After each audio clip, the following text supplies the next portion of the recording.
Today I'm doing a quick review of the Vortex AMG UH-1 holographic red dot sight.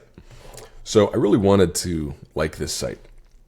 In the past, I had a couple EOTech holographic sights, which I was generally a fan of, except for the fact that both of them, within 2 years of ownership, underwent catastrophic nitrogen leaks, which caused them to become so dim that they were unusable. And then I had bad experiences with EOTech's warranty service trying to get those repaired. So I sort of swore off EOTech sights, even though I like the concept of holographic dot sights. So I believe EOTech's patents expired or something, which means now there are some competitors making similar types of sights, including this Vortex sight. So, I was optimistic. I've had some good Vortex scopes, so I was hopeful that, they could turn that around and make a good holographic sight. So I guess first let's just talk about the physical characteristics of this device. So you've got these three power buttons back here. You've got night vision mode, brightness up, brightness down. That all works basically as you would expect. You've got an integrated quick detach system, so you push this little release here and then that goes up and then you can clamp it onto your rail. That all feels pretty solid. This thing is made mostly in the US. The holographic subsystem is made in the UK. So that all seems pretty good. The design is a little interesting. There's a lot of machining work here, I imagine with the intention of reducing weight, where they've sort of cut in all this greebling. So it's stylistically interesting. Whether or not it looks good is a matter of opinion. And the battery compartment design is pretty good. It's got this little flip out thing here, so you can kind of get some leverage on it to remove the battery. It takes a single CR123, and then it's got half MOA adjustments over here. The reticle design is pretty standard for this type of sight. As you can see, it is a 65 or 68 MOA circle. It's got a little triangle at the bottom for close quarters usage, and then it's got a center dot. Vortex says it's 1 MOA. I'm not sure if it's the same type of situation as EOTech, where that is actually less than 1 MOA, but they just say 1 MOA for various technical reasons. The EOTech center dot is about a quarter MOA, so if you use a magnifier, it actually you can take advantage of its smaller size. I'm not sure if it's the same for this sight. So that's all pretty good. No issues there. Build quality seems solid. As far as holographic sights go, the size is manageable. But let's talk about just in general the differences between holographic dot sights and LED based dot sights. So here is an Aimpoint Comp M5. This is one of Aimpoint's bigger sights they're currently selling. The Micro T2 is smaller and the Acro is smaller. So as far as LED sights go, this is pretty large, but as you can see, it's actually a lot smaller than the Vortex. It's about the same length, but it's half the height and a little bit narrower as well. So these holographic sights are very chunky. Another downside compared to traditional LED-based sights is the battery life. These things consume a lot of power. That's sort of just a function of the way they work. There's not really a way around it. When you have that big reticle, it takes a lot of light to illuminate that. So it's just going to consume more power than an LED-based sight. So, the battery life on this thing is quoted at around 1,500 hours versus around 50,000 hours on the Aimpoint. So the Aimpoint is just, orders of magnitude better on battery life. And again, that's not really the fault of this sight. That's just the way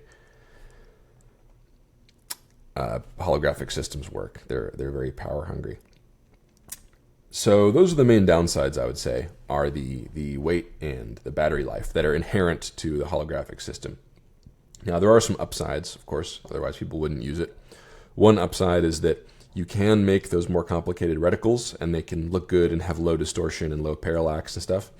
So, if you think it's really valuable to have that outer ring or to have that close quarters combat triangle, then maybe that imparts some value for you. I question how valuable that really is compared to just a dot, but that's a matter of opinion. Now, the other upside, and I'll say it's another theoretical upside because it doesn't actually apply to this sight, is that the glass or the optics can be very, very transparent on these holographic sights. If you look at an EOTech, it has crystal clear glass, or at least they did, when I last looked at them 5 or 10 years ago. So I assume it's still the case. But yeah, EOTechs have really, really good light transmission. What that means is that for low light conditions, or if you're using night vision devices, that's a really nice feature to have.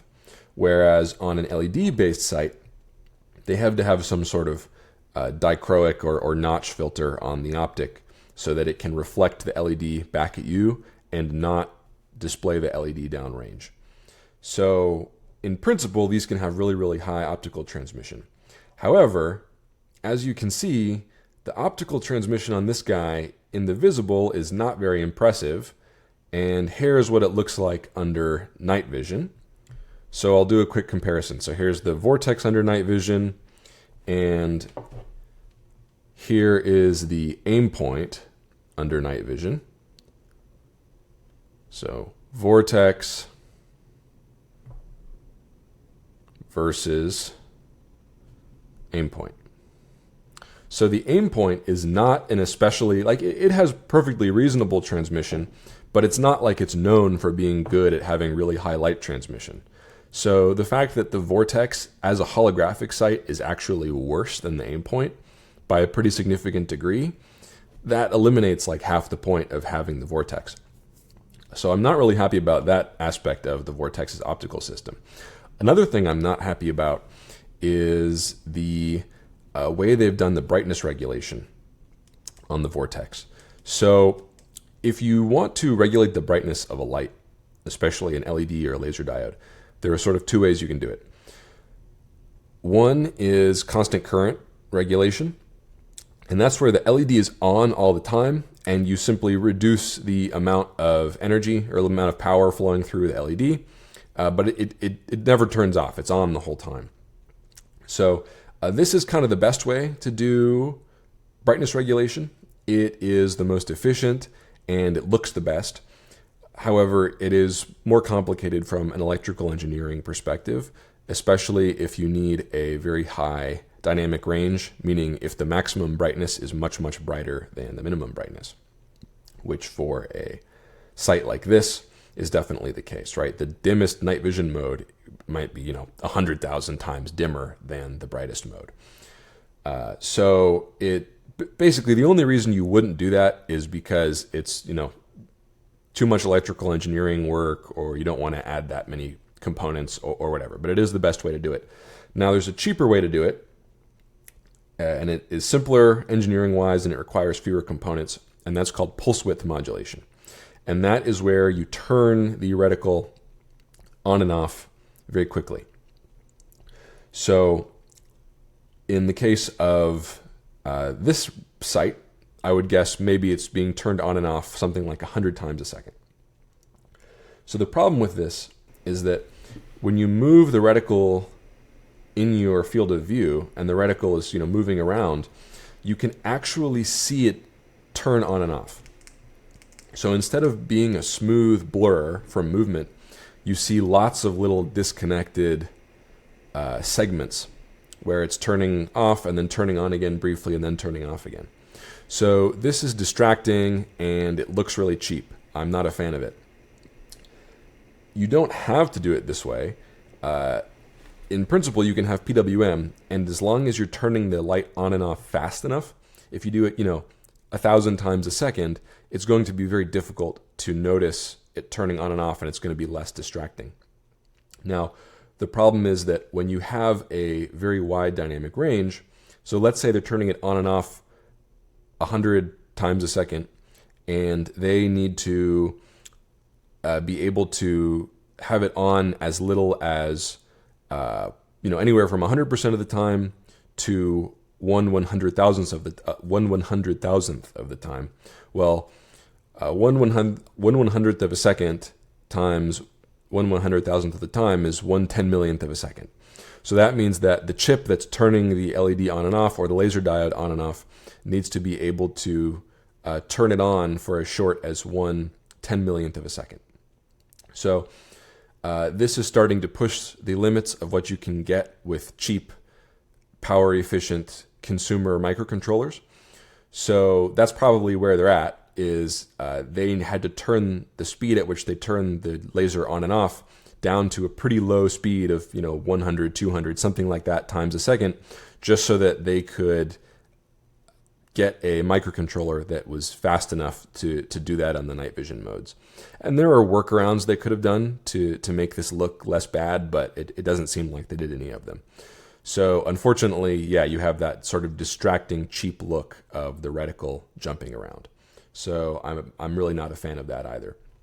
So overall, I'm not super pleased with the optical performance of this device, either from the perspective of light transmission or from the perspective of the reticle itself. I mean, the reticle is perfectly sharp as long as you don't have any astigmatism or whatever. If I'm not wearing my glasses, I can see it, but it's blurry and it's jumping all over the place. But with glasses on or through night vision device, it looks totally fine. So that's all good. But yeah, the brightness regulation, not so great, and the glass, not so great. So overall, honestly, kind of a disappointment. I hope at least it is reliable compared to the EOTechs that I've had to deal with. But honestly, I don't think I'll be keeping this thing. I don't have a good use for it. For night vision, I think I would rather just use the Aimpoint, even though it has a simpler reticle. But it has such better battery life, and the system is much simpler, so it's probably more robust. And the optical transmission is better, even though it has that reflective coating on the front optic. So overall, not really a recommendation from me. I would say pass on it.